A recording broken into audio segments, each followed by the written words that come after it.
Olá! Hoje a gente vai mergulhar numa estrutura que rege a nossa vida sem que a gente nem perceba, sabe? Pensa no Código Civil brasileiro como uma espécie de arquitetura invisível. São as regras do jogo que estão sempre ali, do nosso primeiro respiro até o fim. E a grande pergunta que vai guiar nossa conversa é justamente esta: como é que a lei, que é uma coisa tão racional, tão lógica, lida com os momentos mais fundamentais, mais emocionantes e, vamos combinar, às vezes bem caóticos da nossa existência? É isso que a gente vai decifrar.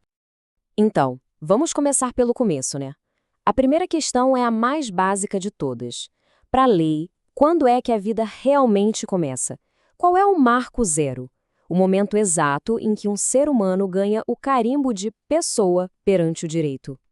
Bom, a regra principal, que está lá no artigo 2º, é bem direta. Ela busca um critério objetivo, sem espaço para dúvida. A personalidade civil, ou seja, essa capacidade de ter direitos e deveres, começa com o nascimento com vida. Respirou, chorou, pronto, tá no jogo. Parece simples, né? Mas é a partir daí que a lei constrói uma das suas ideias mais interessantes. A lei, muito espertamente, estende uma rede de proteção para antes mesmo do nascimento. Ela protege os direitos de quem ela chama de nascituro. E o conceito-chave aqui é esse: expectativa de direito. Não é um direito já completo, adquirido, mas um direito que fica ali, em modo de espera, aguardando uma condição para se tornar real, o nascimento com vida.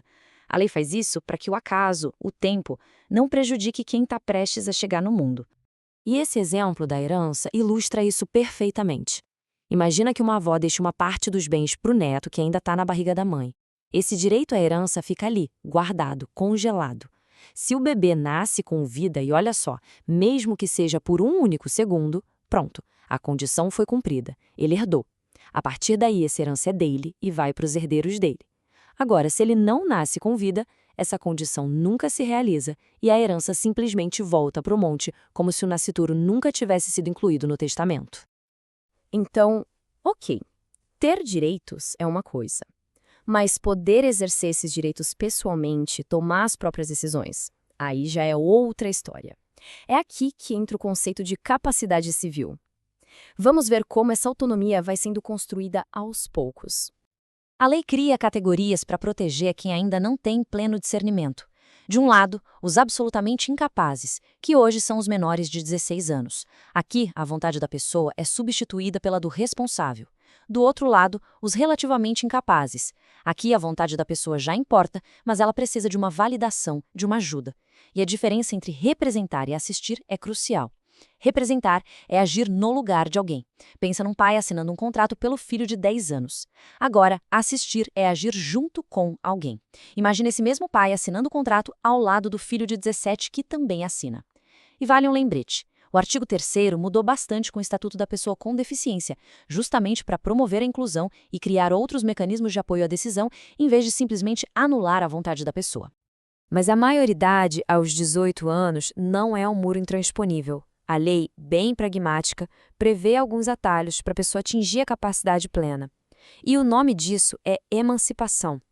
É o jeito do direito reconhecer que, na prática, aquele menor de idade já está vivendo como um adulto. O artigo 5º mostra que esses atalhos estão ligados a atos que demonstram maturidade. Casou? A lei presume que a pessoa tem responsabilidade. Se formou na faculdade, mostrou disciplina. Mas olha esse último item: ter economia própria a partir dos 16 anos. Isso é a lei correndo atrás da vida real e dizendo: olha, se essa pessoa já se sustenta, vamos reconhecer a autonomia dela no mundo jurídico também. Certo. Uma vez que a pessoa tem sua personalidade e capacidade definidas, a lei entrega para ela uma espécie de escudo. Um escudo para proteger o que ela tem de mais íntimo, de mais valioso, os direitos da personalidade. E o ponto principal está cravado ali no artigo 11. Não dá para vender o próprio nome, não dá para doar a própria honra, não dá para abrir mão da própria imagem. São direitos tão ligados à pessoa que o direito os coloca fora do comércio. Simplesmente não são negociáveis. E esse escudo é bem amplo, viu? Ele protege o nome, a imagem, a honra e, uma coisa super relevante hoje em dia, até o pseudônimo. É o que diz o artigo 19. Quer dizer que o nome artístico de um cantor ou arroba de um influenciador digital, quando se torna conhecido, ganha a mesma proteção do nome que está na certidão de nascimento. E o nosso próprio corpo? Como fica? Aqui, a lei tenta encontrar um equilíbrio bem delicado. A regra geral do artigo 13 proíbe atos que causem uma diminuição permanente no corpo, tipo vender um rim. É o Estado protegendo a pessoa dela mesma. Mas a exceção permite essa disposição para fins altruístas, como num transplante. E, ao mesmo tempo, o artigo 15 garante a nossa autonomia. Ninguém pode ser forçado a um tratamento médico de risco. No fim das contas, a decisão é da pessoa. Bom, já vimos o começo, o desenvolvimento, agora vamos para o outro extremo da linha da vida. Para a lei é coisa direta, a existência da pessoa natural termina com a morte. Mas e quando a morte não é tão óbvia assim? Aqui a gente tem uma situação que parece de filme, com um nome técnico, comoriância. Pensa num casal que morre num acidente de carro e a perícia não consegue dizer quem morreu primeiro. A ordem da morte mudaria completamente para quem vai à herança. Para evitar essa briga sem solução, o artigo 8º corta um nó. Presume-se que morreram no mesmo segundo. Assim, um não herda do outro e o patrimônio de cada um vai direto para os seus próprios herdeiros. Mas o cenário que realmente é um roteiro de suspense é o da ausência. O que a lei faz quando uma pessoa some, sem deixar rastro.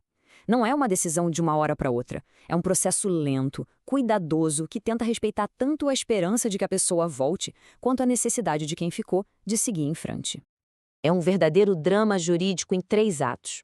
O primeiro ato é a curadoria dos bens, a fase da espera. Um administrador é nomeado para cuidar do patrimônio e a esperança ainda é a protagonista.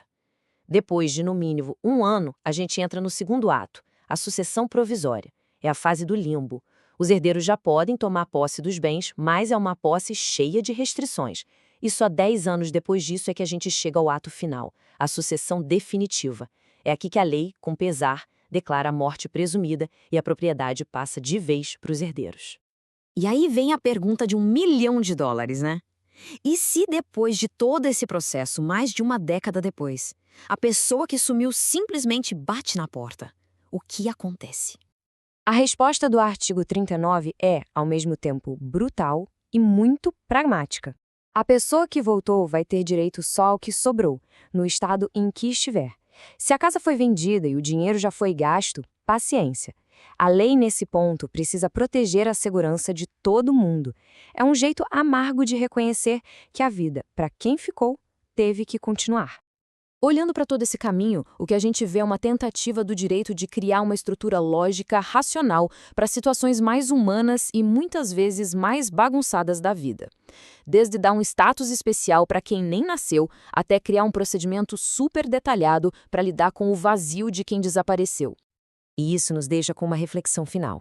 Esse processo todo da ausência, que pode durar mais de 1 década, mostra a tensão constante em que a lei vive.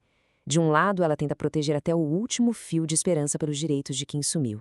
Mas do outro lado, ela precisa garantir que a vida de quem ficou possa, um dia, ter a segurança e a permissão para seguir em frente. É o direito tentando, com as ferramentas que tem, colocar alguma ordem no caos da existência humana.